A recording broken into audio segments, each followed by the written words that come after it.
It is Super Bowl week here at Cinco Squad. We are at Radio Row in San Francisco. No, I'm sorry. I'm just messing. It feels pretty cold in San Fran right now. So, yes, it is Super Bowl week. It doesn't really feel like Super Bowl week, to be honest with you. Like, the teams feel like they shouldn't be here, but they are deserving. The number one seed in the NFC, the number 2 seed in the AFC. It's pretty low key. It would have been shock. Do you think it would have been shock if Knicks started the game? It would have been the 1 versus the 1 if Denver had Knicks. I don't know. That snow is what played a factor in that game. Yeah, I don't know. I mean, maybe Knicks doesn't turn the ball over. That gives and puts together some decent drive, New England the touchdown. But I really don't know, to be honest with you. But in Patriots land. 2 snubs in the Hall of Fame this week. Right. Mm-hmm. Robert Kraft is not a Hall of Famer, and neither is Bill Belichick. It's been the story of the last couple weeks with all the scandals. Everything, I think, is biting them in the ass. But, I don't see it as a traditional Hall of Fame like the MLB Hall of Fame. MLB holds standards to up here, but the NFL, it doesn't seem like they do that until now. Now they have standards, so it doesn't really make sense to me how you don't put these 2 in there, what they've accomplished in New England, what he has brought to New England. Say what you think. So I kind of see it where, someone asked the question, are the Pats America's team? And this proves that they're not, right? I feel that when America fell in love with the Cowgirls, it was, let's do everything we can to praise the Cowgirls and get as many guys into the Hall of Fame as possible. And now it kind of seems as though like they're saying this is, we don't have as much respect for them as you guys thought. Like, yeah, they won more than anybody has ever won together as a GM and a head coach, but that didn't even guarantee them a spot. So they didn't hold that. To me, they should have held that as the thing that says these guys knew how to win. Okay, they had 1 season, but the Deflategate, like whatever they called it, as much as you could say, yes, it helps them out. They're not the only team doing that, right? Like other teams have done that before. They just got caught, right? They just got caught. And, we've seen it in baseball before. That's why people hated Houston and all of a sudden they snubbed Houston. So it kind of feels like that kind of energy has been thrown towards New England. And Mikey, if I'm not mistaken, weren't there great head coaches like Shula and other guys that didn't get in the first time? I believe so. For some reason, as I recall, it's been very difficult for even some of like the all-time best coaches to get in. And I think this whole thing is because apparently the thing that most voters pointed to for not picking them was Deflategate and Spygate. And I think it's a product of the fact that in this case, the players and coaches and administrators that have a vote in this were directly affected by those 2 events. Specifically, the ones that got pointed out after Belichick got announced that Belichick didn't make it was the 2 of the voters are Bill Polian and Tony Dungy, the GM and coach of the Colts, while Pats were doing most of their winning in the 2000s. Mm-hmm. Now, Polian says he couldn't remember whether he picked Belichick or not, and he never heard any murmurs that anybody was holding Spygate against them, but that could just be Polian covering his ass for either not voting for Belichick or those that he knows didn't because of it. I think it's a punishment. It's a imposed punishment by the voters. I think they'll both get in next year because you can't deny how successful they were, even if you don't like necessarily all the tactics that they seem to have used to get there. But I don't even consider – you can't put Belichick in the same category of any other coach right now. He's up here, and then there's everybody else. But so is Don Shula, in terms of wins. But not winning Super Bowls. Correct. Right. Like impact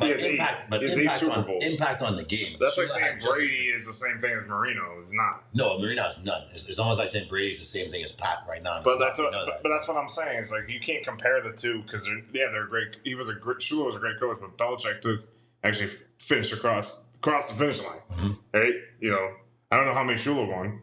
Shula won 3, I think. No, did he win 3? Yeah, he won 1. He won 1 in Baltimore. I think he won 2 at the Dolphins. Oh, okay. Yeah. Okay, so he won 3. Right. I mean, I don't know. I mean, crossing the finish line 8 times to his D coordinator is definitely key. But as we talk about Super Bowl week, I don't know. I just don't. I'm not very excited for it. I'm just like, okay.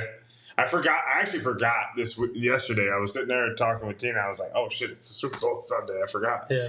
So, how are you feeling? I think the game will be good. I think these are two very good football teams, but yeah, there's just not.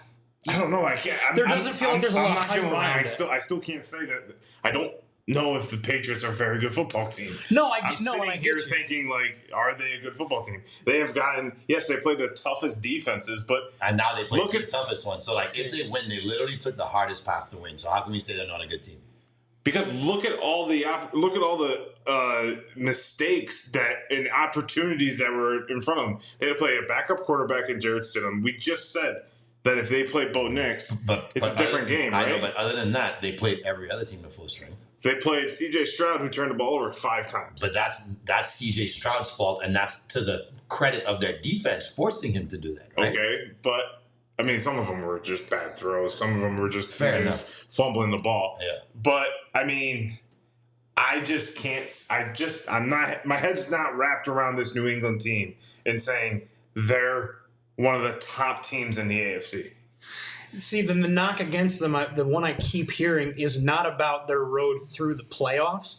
The fact that they do seem to be battle tested in the playoffs. It's that they shouldn't have been in that position to play those teams to begin with because their regular season on paper was so easy.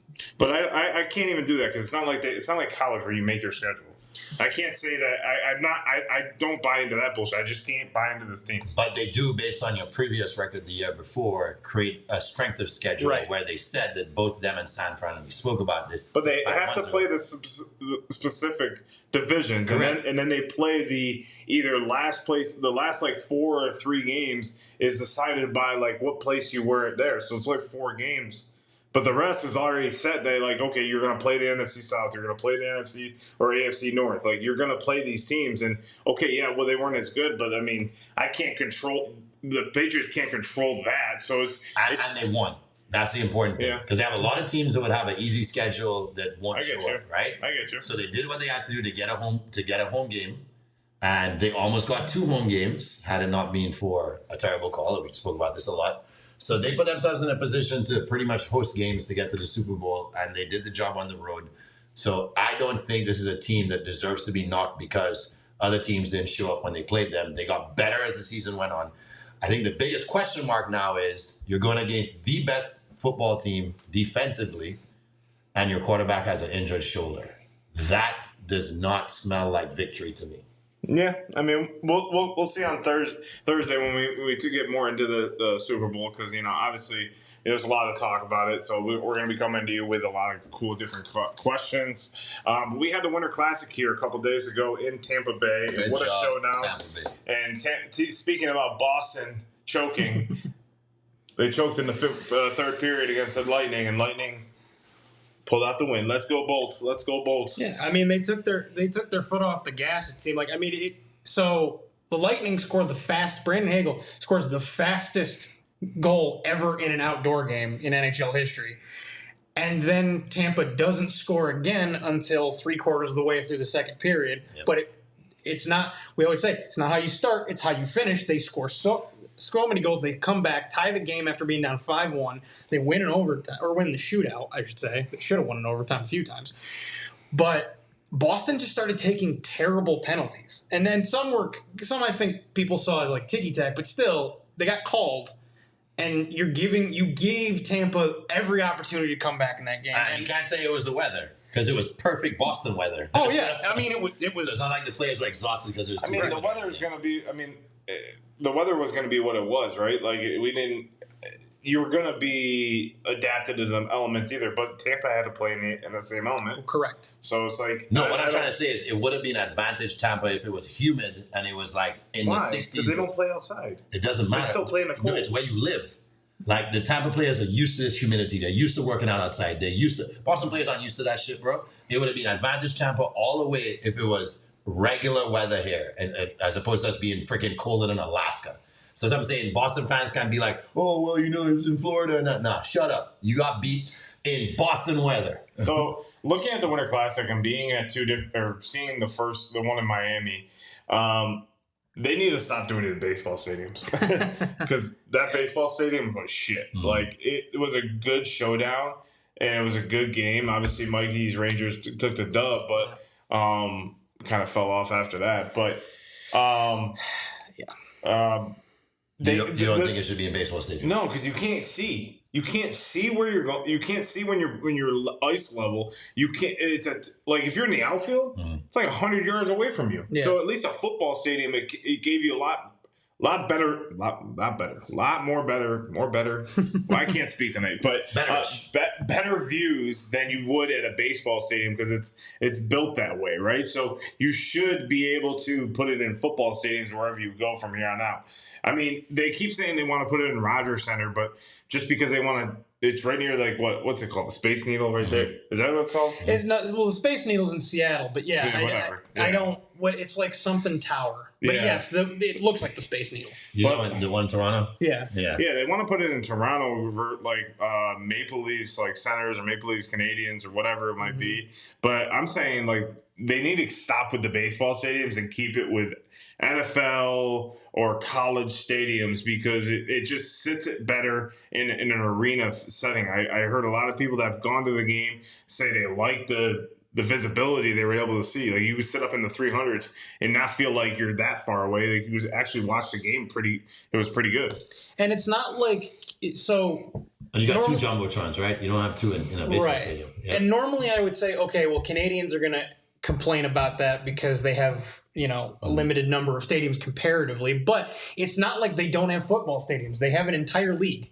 It's actually more feasible for more Canadian locations to do these games than it is for baseball stadiums because they have one. Yep. Well, they have two, but they're never going to put it in Olympic Stadium in Montreal because that's the baseball teams. That's not the Olympic. Right. All right. So next, I know they've already announced. I think the Kraken get the next Winter Classic, or I think it's Utah. One of the two are getting Utah's getting the next. University of Utah Stadium, which will be great visibility. I would love to go out to there and just see it in that stadium because it's going to be just like watching it in a hockey arena. Mm-hmm. So, what two teams would you want to see in the Winter Classic that haven't already been? Remember, there's been 46 games. So, who hasn't played a Winter Classic? Just the newer teams, right? Utah, Seattle. Seattle played in one. Seattle already played one. Seattle played last year. So the more is who's left? No, who would you want to see? It doesn't matter if they've been in it or not. What matchup would you want to see? I would probably say, because I know it's like an old school province rivalry in Canada, I would want to see the Oilers and the Flames. It's a Battle of Alberta. That's what they call every game they play. So I think it would be. I think they've played in a Heritage Classic like years ago in Canada, but I think if you bring the full atmosphere of the Winter Classic to those two teams, I think it just increases the rivalry even more.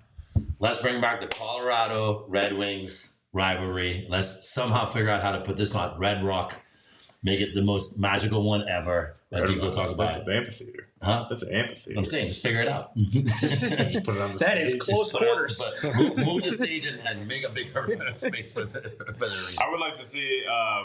I would like to see Connor McDavid versus Sidney Crosby. Yeah, that'd be Oilers, Pittsburgh, kind of like passing the. I mean, not really passing the charm because, I mean, McDavid's already been 10 years in the league, but it would just be cool to see those two kind of go at those two teams. You could do it at either. I forget the new Pittsburgh Stadium, but the new name for the Heinz Field. It's Heinz Field, but Acrisure Stadium or something. Stadium, or in Edmonton. I think they have like an Edmonton football team in there. You could put a classic there. It would just be cool to see those two go head to head in that, even though you don't normally see Pittsburgh and Edmonton go head to head. I do have one more that just came to mind. So you talk about passing of the torch, so to speak, even though McDavid's kind of, already taken that from Crosby, rightly so. What about a game of who's going to take it from McDavid someday? Right now it would be Bedard versus Macklin Celebrini, so it would be Blackhawks Sharks, and the Bears are about to get a new stadium, so you could put it there.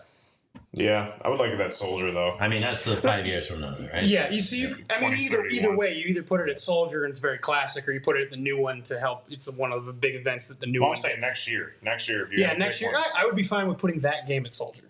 Soldier or Levi. Right. Right? Well, that would be probably the closest to, unless you want to put Levi's it. in San Jose. It's in San Francisco.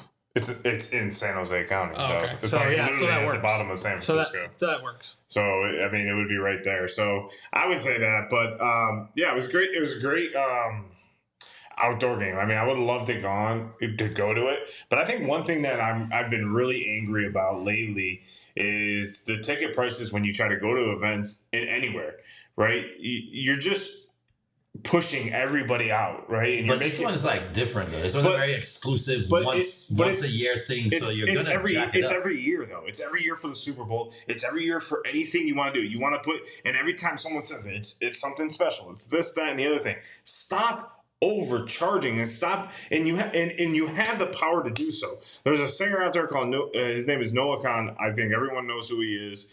He is a like a indie folk pop artist. Well, he's going on tour, but the one stipulation he has on tour is that he's controlling the ticket prices and that you cannot resell. So once you buy, you cannot resell the tickets, and if you are reselling, you can't go above what you bought them for. But so he controls that. A lot of times when you're talking about these games, who has the rights to that, to say that? The NHL, correct? The NFL. So you're talking about a league of greedy owners. I understand that, but it's still in my right to be angry about it because it's stupid. Like the Super Bowl, there's a ticket for the Super Bowl. Yes, it's right down in front. It's $202,000. That's San Francisco money, boy.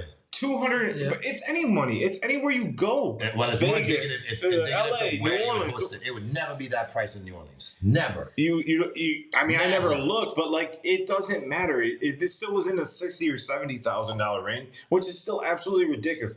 I mean, you have people going to the Super Bowl and you see the interviews. How much did you spend on your ticket? Oh, I spent $15,000. I will never spend that money on a ticket. No, never. I would never value that much of a team just to go watch, and then ultimately probably have one of the worst seats in the stadium at that point. Right. I just get so frustrated with it, and there has to be some sort of solution to this because it's never going to change. No, and we know this, but it's just like it's ridiculous because you're pricing real fans out of the game, and what we're doing is just having all these celebrities, and I understand they're going to spend the money, and if someone's going to buy the ticket, then fine. That's why I have never been to a Philadelphia Eagles home game. I've never been to one. I've only been to one game in Tampa because I can't fathom spending $250 to $400 a ticket. I can't fathom spending a flight to go up to Philadelphia and then going up and sitting in the nosebleeds to watch my team as like little freaking pellets on the field. But it's more on the principles of business than it is anything else, right? Because you have a game that the average fan does not care about until it's the Super Bowl. When I say the average, I shouldn't say that. The bandwagon who's like, I can't wait for the Super Bowl, which is the only game they say that for the whole year, is the reason why the demand and supply of this thing goes up drastically. Because not only are you getting, like you said, the major recognized faces in Hollywood, actors, sportsmen, whatever it is, showing up, it's chump change for them. So they know that when they set a price at 15, 20, 25,000, 30,000, that's a fraction of what these people are worth, or what they pay, or what they get paid. Or they write it off as a tax write-off. Yeah, whatever they could do, right? Whatever the financial guys do. Business trip. Correct, and maybe they purchase it under under a company they have, but it's just a law of business, and we're not going to get away from it because they're creating more. Remember, we've said this and we had these debates before. It's an event more than it is a game. I know. So that's alone in itself means we're going to charge an event ticket price as opposed to a game price. Yeah, I mean, I don't know the solution other than the only solution would be is you'd have to basically do what we did in 2020. It's just not that. It's just everyone boycott. No one's going to do that. You see the stadiums every time they're packed. You saw that. They didn't boycott. They weren't allowed in, right? That's a bigger thing. But it would have to be. You'd have to simulate that type of atmosphere where nobody's going. Yeah, and that's just not going to happen because, and that's the thing is these owners in these leagues know that, so they hear. Rightly so, someone like people like us being like, I'm not going to pay that much. And their only response is, okay, someone will. Yep. And that's it. And it's the World Cup's a mess right now, too. Right. With how they've allowed people to buy tickets and then the resale of the tickets. FIFA said, well, we get a percentage of that, too. So they made double on one ticket. Yeah. So what are they? That's when you see people like the last World Cup not World Cup, but it was an international game in Miami, and they like jumped the fences. Mm-hmm. They broke down the fences. You're going to see that happen. Come World Cup, because these stadiums are not meant to hold the amount of people. I don't believe that a lot of them are in, because a lot of the soccer stadiums, correct me if I'm wrong, are 85, 90, or 100,000 in Brazil. In Europe. Some, not all. But like the major ones, yes. I'm saying. The major ones, not Bernabeu and Barcelona Stadium, yes. Like Liverpool. Liverpool's not quite as big, but it's big. Wembley's big, yeah. Right, but you're going into an NFL stadium that only holds 65,000 people. Yep. That's going to get... I mean, security's going to have to be heightened to an all-time high. I get frustrated. I'm a broken record with it because I just continue to talk about it. But it's frustrating. It really is, because if someone really wanted to go watch their team play, they can't, or they have to take out a loan for it. Did you hear about a lot of international people might boycott the World Cup because they're very concerned about the safety and how whoever's hired to be a safety team is going to manage the crowd. So and that's been on the cusp of happening just in general for many different factors. People like from other countries pretty high right now though. It's been ever since they announced that it was going to be here. And the thing is though, that happens everywhere. Like, okay, the World Cup's going to be over here. Well, these countries are worried about it, and it's okay, now it's over here. Well, these countries are worried about it now. So it goes along with like, you're never going to be able to appease everybody and make everybody happy.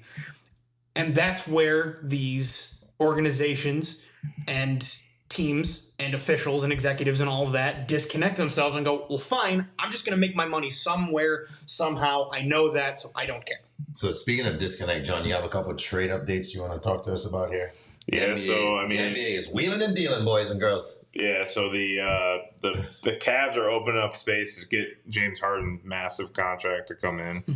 It looks like they acquired Keon Ellis, and look at Dennis Schroeder getting another jersey. And they sent over DeAndre Hunter to Sacramento in a 3-team trade. So, the trade hasn't gone through yet, but James Harden will be a Cavalier here come soon. Yeah. They're dumping cap space to fit him. And then you have, you had, what's his face? Nikola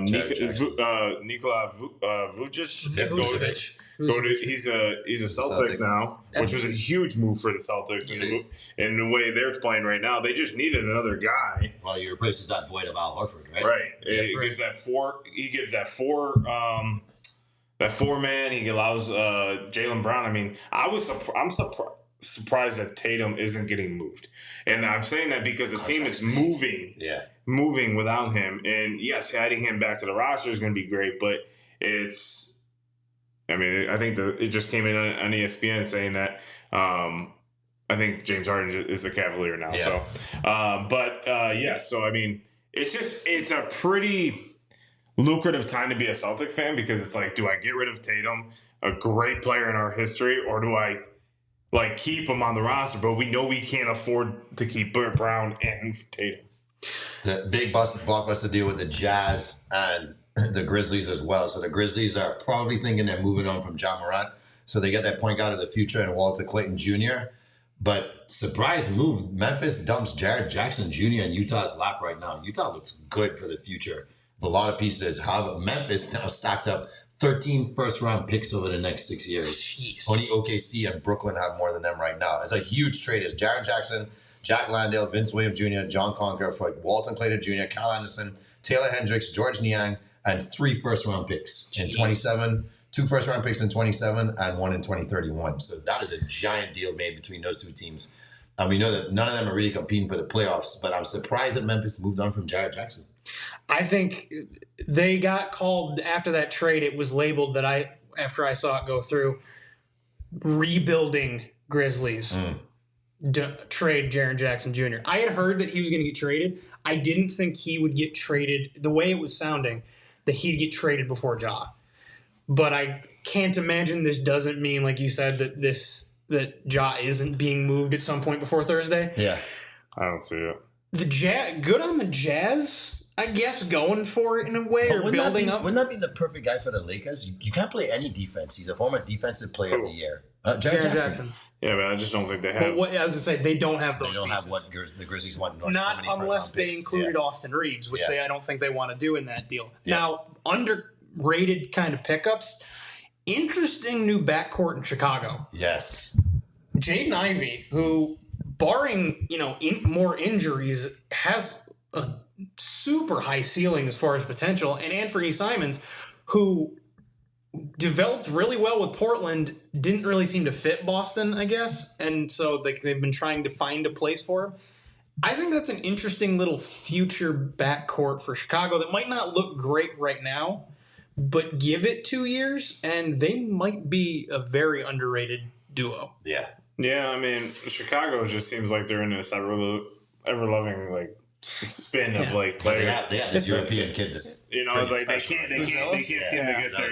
But I mean, I think what no one's talking about right now is that the Cavs are just getting better and adding James Harden. I don't like the move to add James Harden. I mean, obviously, if you can add his shooting ability, yes. But I don't like the fact that he comes in on a team that's already playing very well. Is doing. I mean, they're 30-21. They're pretty much. They're underachieving in an East with no Jason Tatum right now. They should be a top 3 seed. They shouldn't be sitting there struggling to be in the top 6 right now. But I'm saying, I don't know if James Harden gives you that height and that you're expecting. Maybe it does, but I don't know if it. I mean, it's better than Darius Garland, who's always hurt. Exactly. But I mean, I'm wondering who else is going to be traded. I don't see John Morant being traded. I just think it's the teams that they're looking at. Miami. They have to give up Tyler. a lot. I don't think Tyler's in the deal, but I think they would have to give up what's his name?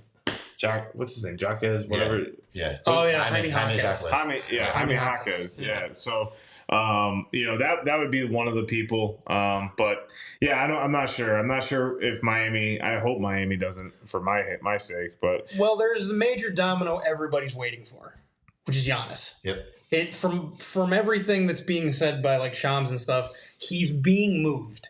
It's just where at this point. Milwaukee rescinded and said we want more. That's why we're not hearing anything today, I don't right? think he's going to get traded by the deadline because they want so damn much for him, and it's very hard. It's going to be very hard for teams to move that money. They need another team in there that has a lot of first round. What's that say right there on the James Harden the Clippers traded from the Clippers? For Darius Garland and a second round pick. So James Harden is a Cavalier live here on Cinco Squad. We're journalists. As Pat McAfee would say, we made. Shams. Shams is our beat reporter for us. Thanks, Shams. Thank you, Shams. But yes, James Harden is a Cavalier. So Cleveland, he is with you. So I know your post went out, but Kawhi Leonard has been selected to play for the U.S. team, so the Clippers will have somebody in the All-Star game. Okay, well that's nice. Yeah. I mean, they should. They're hosting. Yeah. And plus, he's averaging 27 points. He's actually playing the best basketball he's played in 6 years. So moving from the hardwood to the grass. The Live Tour just announced, or the World Golf Rankings just announced, that they will give points to the Live Tour if you finish inside the top 10. Okay. So you're allowed to get World Golf Ranking points, which allows you to play in the majors. Okay. So now this merger is starting to look like they're agreeing on things. Well, no, it has nothing to do with the PGA. It's the World Golf Rankings, which is what they were lacking before, which is why a lot of guys who didn't get inside the top whatever would not make these major tournaments, because now they're going to, if you finish inside the top 10, you're going to gain points towards that so that you can play in majors. Like if someone comes in out of nowhere and gets their points up, and they can play in the PGA Championship, they play U.S. Open, they can play in the Open Championship overseas. They have these opportunities. Now Augusta's a little bit different. It's top 75 in the world plus invites.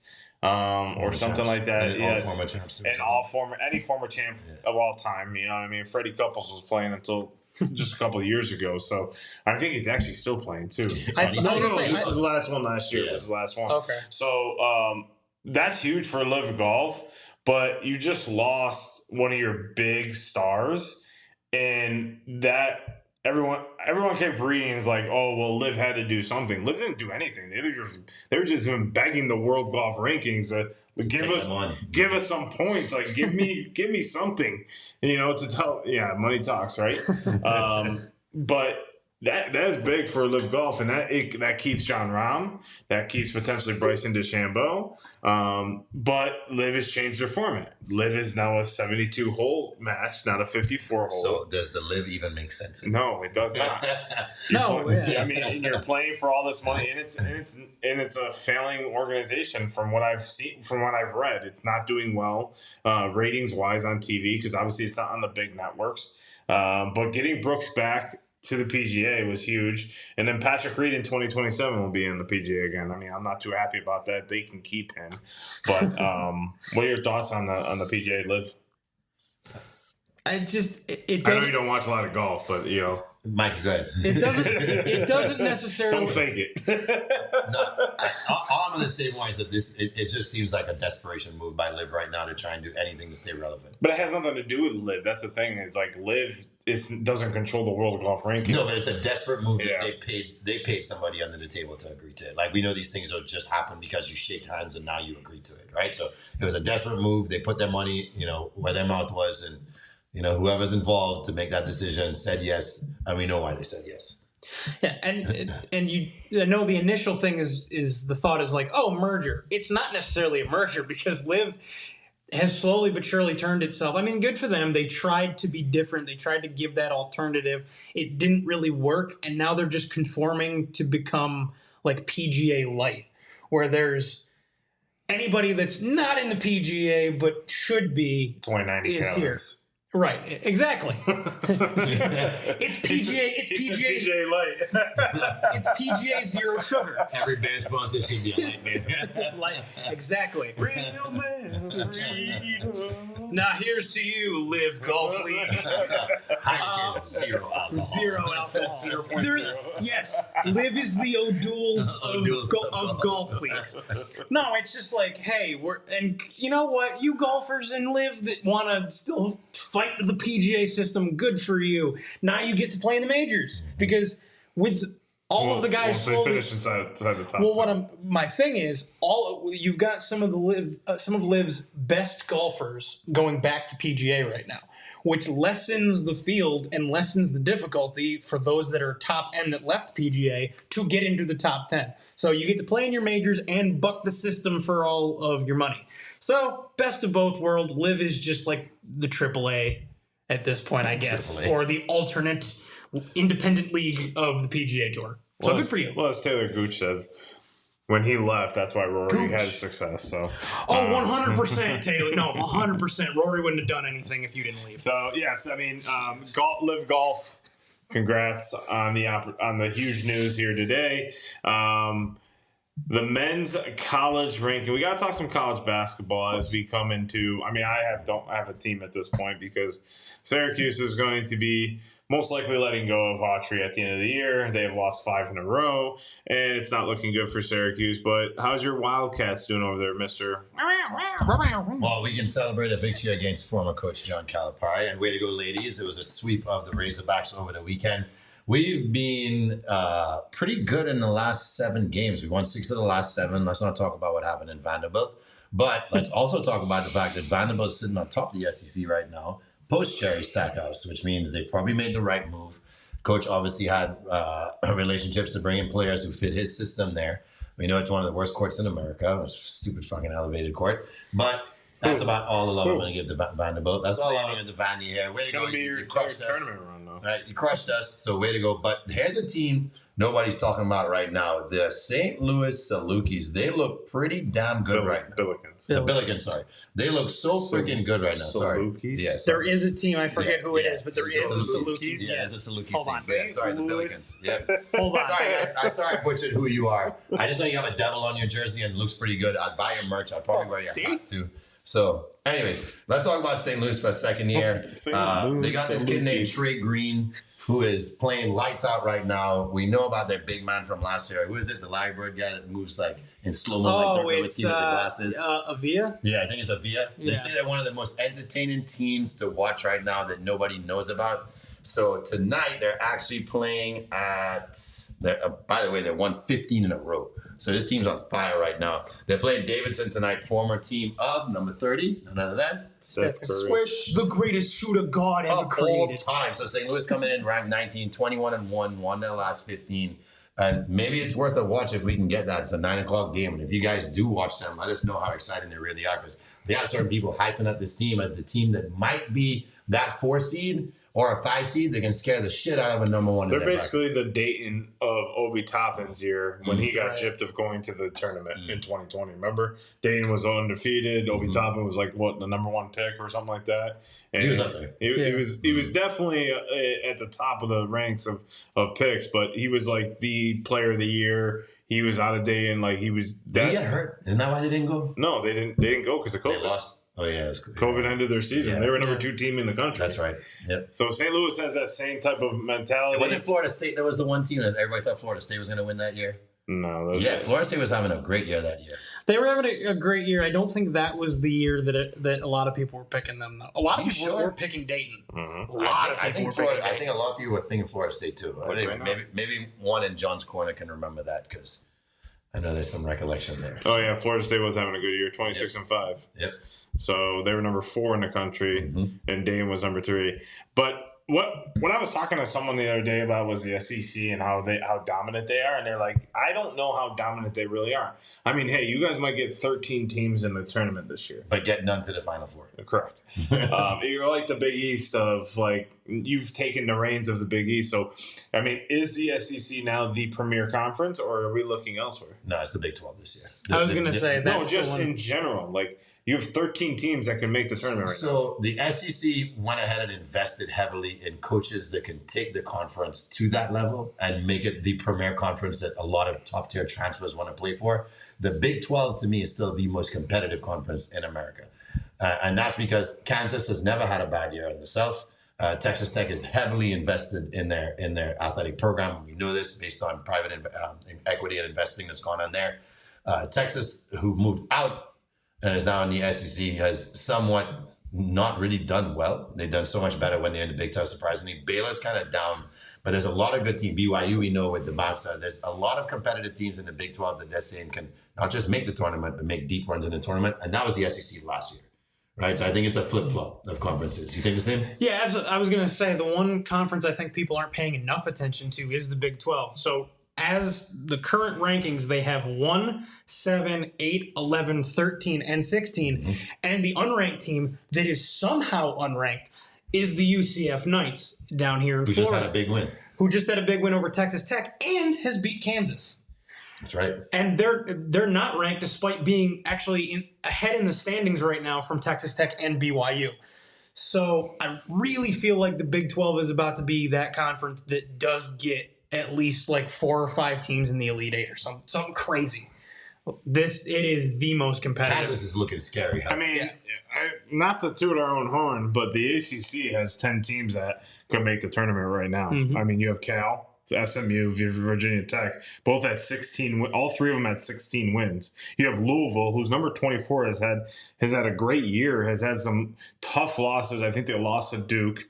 And they're at 15 wins. So you have a lot of teams. And then above that, it's all 18, 17 wins teams. So the ACC is, in my opinion, the most underrated conference this year, not the Big 12. Because you guys are saying, like, I keep hearing about the Big 12. I keep hearing about BYU and Arizona. I'm not hearing anything about Cal being 16-win team, SMU, Virginia Tech. You know, Virginia Tech back in the day used to be a team that used to get... Look at the bottom. The really bad teams are really bad, right? But look at the Big 12 right here. So you look at they're about the same. Look at right here. We have the same amount of teams that would get in the Big 12, but then you look at the bottom half. Look at Cincinnati, 11-11. Yeah, I mean, I guess when you have 4 of the top 10, and 5 or 6 of the top 15, like I get that, but it really says that your conference is. But I still think SEC is taking over as the premier conference, and it pains for me to say that. But I mean. Say it again. I mean, no. Say it again. I mean, and then you look at the Big Ten as well. Teams that, are just playing at a high level. I mean, you got USC, Ohio State, Indiana. 10? 5 of the top 10 or 12 or something like that? Yeah, Michigan, Illinois, Nebraska, Michigan State and Purdue and Nebraska. I mean, Michigan State looks like one of Tom Izzo's teams that can make it all the way to the Final Four. I mean, they gave Michigan a good run.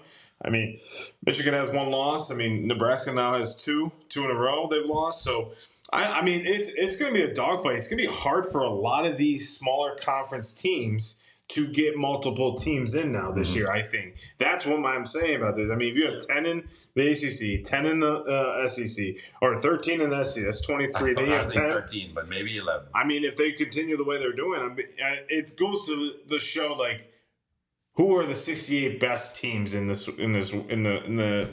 country, right? Yeah. You're going to have auto bids, right?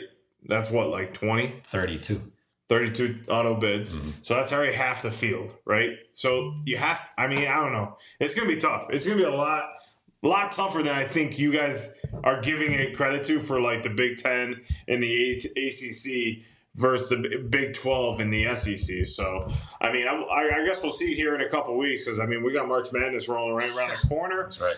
We got championship week. We got the Olympics this weekend. Lindsey Vonn will be skiing. What a tough athlete. But I'm not surprised. And as someone that is an Olympian, I'm going to throw it over to you. Are you surprised by her toughing this out? Probably being her last Olympics. Now, if you know Lindsey Vonn, she's the definition of warrior. This woman has gone through multiple surgeries. She probably looks a lot like Travis Pastrana. If you've seen his body, they did an X-ray, and it's like it's made up of metal, like he's a Frankenstein. They're probably similar to her. When you get to that level, and not even these gruesome injuries that should end your career keep you off the slope, there's that little psycho switch right there, right? And when you have that psycho switch, nothing will stop you from competing. Yeah, nothing will stop you. You even told me that, like, hey, you know, everyone in the Olympics was great, right? Everyone was great and elite.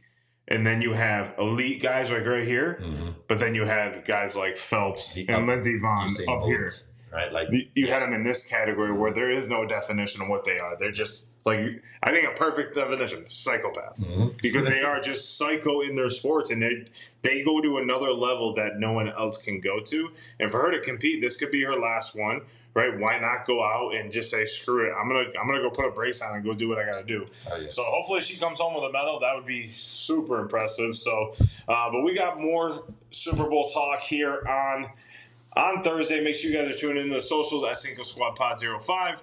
Got Trey Day locking down the Twitter. Make sure you guys tune in on Thursday. We'll We'll see you guys here Thursday.